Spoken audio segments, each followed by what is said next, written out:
Alrighty. Okay. All right. If you'll introduce yourself for us, that'd be wonderful. My name is Kenley. I'm 27 years old. Thank you so much for playing with us today. Okay. Pick a card. It says a time when you had to be picky. Oh God. A time when I had to be picky. When I was giving birth to my son, and it was very high risk, and they asked me if I wanted students in the room, and I said no. And they try to like pressure you into it because they're learning, which I get. I actually had some with my first birth, but I actually almost lost my life having him. So I said no students. We don't have the time to be teaching anybody anything right now. So that's a time when I had to be picky. That's a really important time to be picky Yeah. and probably pretty scary at the same time. Yep. Were they understanding of that? Yes. Yeah, they were understanding. Yeah. Are you open? Are you open to going a little bit deeper? Where there unspoken expectations. Yes. I had went in to be induced with the expectation of having a vaginal delivery, which after 12 hours of labor and a failed epidural, I just opted out for a C-section, which you can if you have a previous one, which actually ended up saving my life because if I would have tried to deliver naturally, I would have hemorrhaged. It's so scary. How did that change? Like when you had one expectation and you had to change based on what was going on in the moment, how did that impact you in that decision? I feel like for both of them, the decisions weren't really mine. I mean, I can make a decision and say, "Hey, I don't want to do this," but I feel like I didn't really have a choice in how I gave birth. And both of my births were very traumatizing for me. I actually have PTSD from his birth because I asked the doctor. I said, "Am I going to die?" They said, "We're doing everything we can." So that's kind of not like yes or no, but yeah. Is there something you wish you had known in that moment? No, because I would say if they were gonna, if I don't want to know, I probably wouldn't have want to known if I was dying or gonna die. I'm terrified of death, so I think I would rather have not known. What do you hope that other people learn from your lived experience? As a woman, we have the right to stand up for, if we want something done or we don't, we have the right to say yes or no. We have the right to give birth the way we want to give birth, regardless of, they say, hey, we have to do an emergency C-section. I could have said no. I could have said no, I don't want that to happen. So we have the right to have things go the way we want them. That's a really important point, and I think sometimes often forgotten or maybe hidden at times. Thank you so much for sharing with us. We really appreciate it. No Yeah. problem. Thank you. Thank you for having me.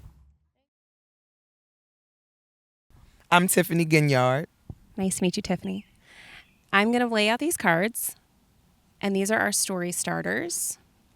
And you just pick whichever one is calling to you and tell us a little story about it. Share a story about what made you the most nervous when you were a kid.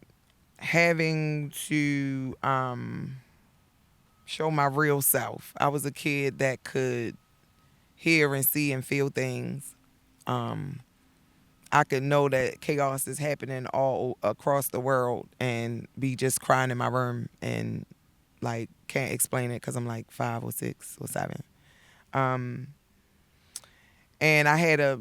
so there was a song called "The Man in the Mirror" by Michael Jackson that used to come on a lot. And the story goes in my family that I really, really love that song. Every time I turn the song on, I was just, I'm stuck. And I just would enunciate and just go all the way in with that song.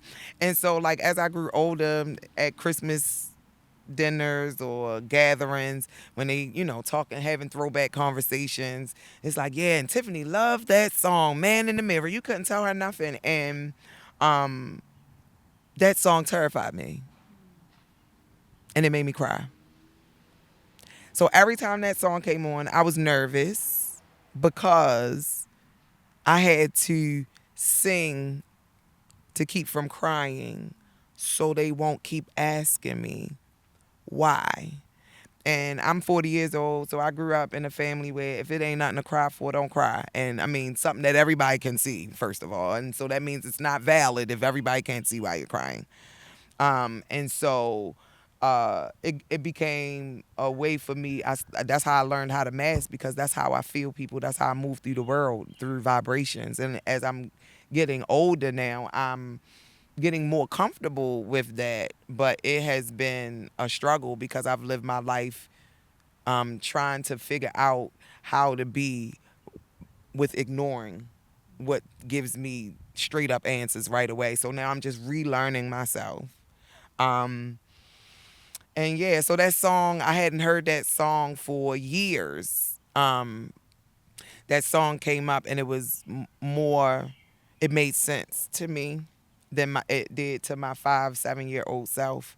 Like, because before I was just like the man in the mirror. I felt everything the song was saying.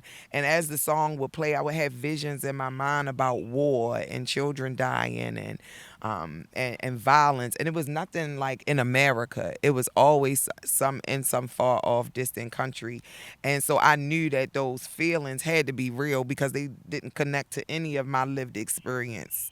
But who would I be able to talk to? And everybody was just assuming that, that was my favorite song, but I was too nervous to show them how that song really made me feel because it was uncontrollable. I could not control that. If that song came on the radio, if I didn't hurry up and sing, I would just cry.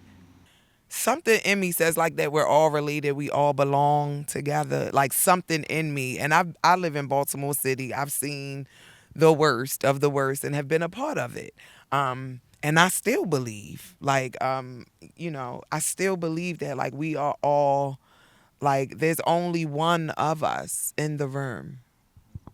That is so profound. And Only one of us in the room.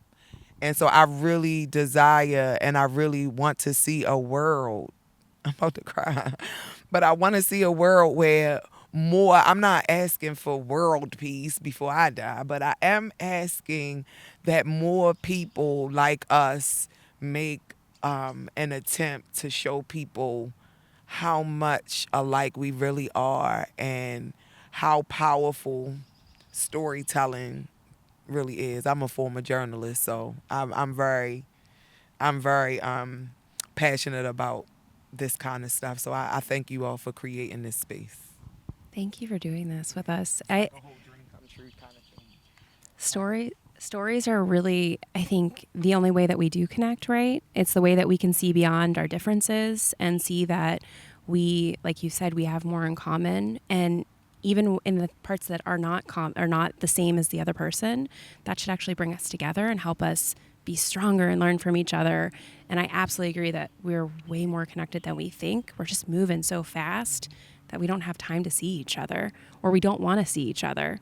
And I think we've been socialized like that. And so it's also just with the climate that's happening in our country right now.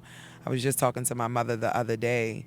It's the people's turn, right? I mean, it's the people's turn to do this. Like, we can do this. Fear and politics and inequality and cronyism and all kinds of things. All the isms have run the country, and to me, it's saying the same thing that you're saying. We all know the fundamental. This is a fundamental truth that we all know, right? But there's something we are distracted by the outside world. But there's something inside of each and every one of us that knows this fundamental truth. And so for us to be able to bring that out of one another, it should be that the very difference would come up and say, hey, this isn't right because you're me and I'm you. So let's really get down to what this difference is, because this can't be right. Right? Like, this can't be right. And I would like the conversations to have that kind of tone that, oh, wait a minute, this was how you grew up. Well, this is how I grew up. But this is still the same emotion that we feel. So how can we just take that stuff off and let's get to the emotion of betrayal or rejection or not enoughness, and let's just deal with that where we are, not with how our parents or ancestors, like, we know the history. Can we create a new one by just capitalizing on the very difference that's separating us from that fundamental truth that we all know. I am so glad that you stopped and said hi to us and glad you letting us chat. So I actually have 4 questions for you, but I just want you to choose one of them. I'm curious, who do you wish experienced that with you?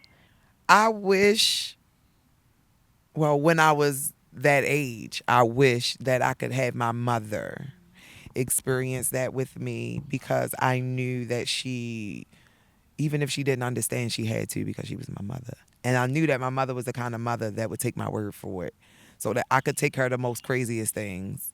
And she, she would, like, growing up, she just would say, "You're too deep, child. You're just too deep." And that's all I could get from her. So it wasn't that she was saying I was crazy, but because she couldn't wrap her mind around what I was saying, she couldn't validate me. So I just wish that because my mother is like my rock. She's my ride or die. So if, right or wrong or indifferent, my mother is standing there. So for this, like, spiritual kind of thing to happen and not be able to share it with my mother, that bothered me. What do you hope that people take away from what you've shared with us today? Because you've shared so many really important nuggets and, like, true, like, direct experience of your own. Love, it's an action. I actually work for an organization where our whole organization for 25 years is based off of love-based leadership. So it can be done. Thank you so much. This has been really incredible, and I feel like there's so much that people can learn from what you've shared with us today. Really appreciate it. My heart is open. I hope so.